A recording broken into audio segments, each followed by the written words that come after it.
نہج البلاغہ، جو کہ شیعہ مکتب فکر کی ایک انتہائی مستند کتاب ہے، اس کے ایک بہت ہی طاقتور خطبے کی آج ہم بات کریں گے۔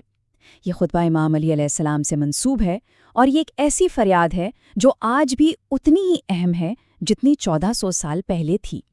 چلیں اپنی بات کا آغاز اسی بنیادی سوال سے کرتے ہیں، کیونکہ یہی وہ مرکزی نقطہ ہے جس کے گرد یہ پورا خطبہ گھومتا ہے، یعنی ایک لیڈر کی تکلیف جب وہ اپنی ہی قوم کو بے حس اور کمزور پاتا ہے۔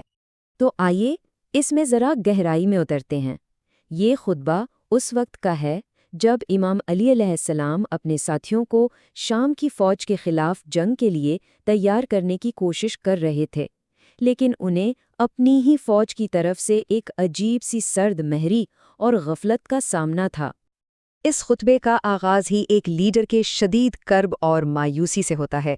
یہ اس غصے اور دکھ کا اظہار ہے جو انہیں اپنے لوگوں کی حالت دیکھ کر محسوس ہو رہا تھا۔ ذرا اس ایک جملے کو محسوس کیجیے، اس میں کتنی تھکاوٹ اور مایوسی چھپی ہے۔ یہ الفاظ صرف ڈانٹ نہیں ہے، بلکہ ایک ایسے لیڈر کی بے بسی کا اظہار ہے جو اپنی قوم کو جگاتے جگاتے خود تھک گیا ہے۔ یہاں پر ایک بالکل واضح انتخاب سامنے رکھا جا رہا ہے۔ امام علیہ السلام ان سے سیدھا سیدھا ان کی بنیادی اقدار کے بارے میں پوچھ رہے ہیں کہ کیا انہوں نے ہمیشہ کی عزت پر وقتی آرام اور ذلت کو ترجیح دے دی ہے؟ تو مایوسی سے آگے بڑھ کر اب بات آتی ہے ان لوگوں کی حالت پر، ان کے پیروکاروں کی۔ ان کے خوف کو ایک ایسی بیماری کی طرح دکھایا گیا ہے جس نے انہیں بالکل مفلوج یعنی بے حس و حرکت کر دیا ہے۔ یہ منظر کشی کتنی واضح ہے نا؟ یہ صرف ڈر نہیں ہے، بلکہ یہ موت کا وہ خوف ہے جس نے ان کے ہوش و حواس چھین لیے ہیں۔ ان کی آنکھوں کا گھومنا ان کی ذہنی پریشانی اور کچھ بھی کرنے سے مکمل ناکامی کو ظاہر کرتا ہے۔ اور پھر یہ تشبیہ یہ ان کی بے سمتی اور انتشار کو بہترین طریقے سے بیان کرتی ہے۔ جیسے بغیر چرواہے کے اونٹ ادھر ادھر بکھر جاتے ہیں، بالکل ویسے ہی یہ قوم بغیر کسی مقصد اور سمت کے منتشر ہو چکی ہے۔ ایک طرف سے اکٹھا کرو تو دوسری طرف سے بکھر جاتی ہے۔ تو اس سب کا نتیجہ کیا نکلا؟ صرف میدان جنگ سے بھاگنا نہیں، بلکہ اس سے بھی گہرا کچھ ہوا۔ اس کیفیت نے لیڈر اور عوام کے بیچ اعتماد کا جو رشتہ تھا اسے ہی توڑ دیا۔ امام کہتے ہیں، تم ہمیشہ کے لیے مجھ سے اپنا اعتماد کھو چکے ہو۔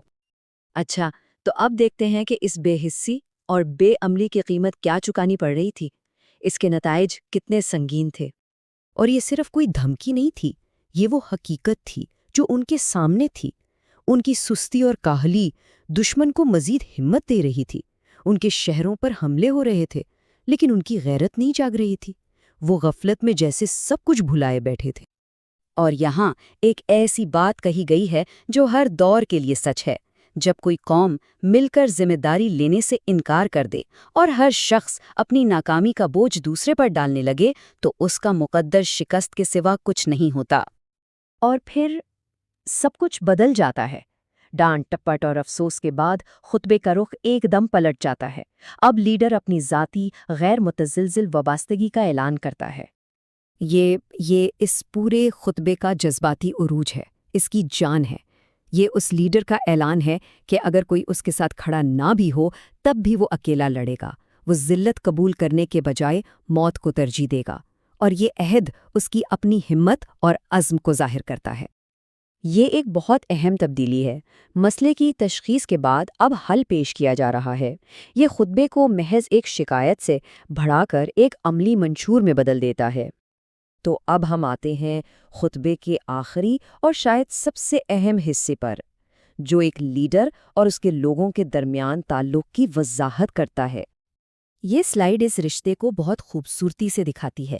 یہ کوئی یک طرفہ حکم نہیں ہے، بلکہ ایک سماجی معاہدہ ہے، ایک کانٹریکٹ ہے جس میں دونوں طرف کے حقوق اور ذمہ داریاں واضح ہیں۔ یہاں دیکھیے، لیڈر اپنی ذمہ داریاں قبول کر رہا ہے۔ وہ صرف ایک فوجی کمانڈر نہیں ہے، بلکہ ایک استاد ہے، ایک محافظ ہے اور عوام کی بھلائی کا ضامن بھی ہے۔ یہ ایک مکمل قیادت کا تصور ہے۔ اور اس کے بدلے میں لیڈر کو اپنے لوگوں سے کیا چاہیے؟ وفاداری، خلوص، اور جب عمل کا وقت آئے تو اس کی پکار پر جواب دینا۔ ان 2 ستونوں کے بغیر کوئی بھی معاشرہ قائم نہیں رہ سکتا۔ تو اس سب کا نچوڑ کیا ہے؟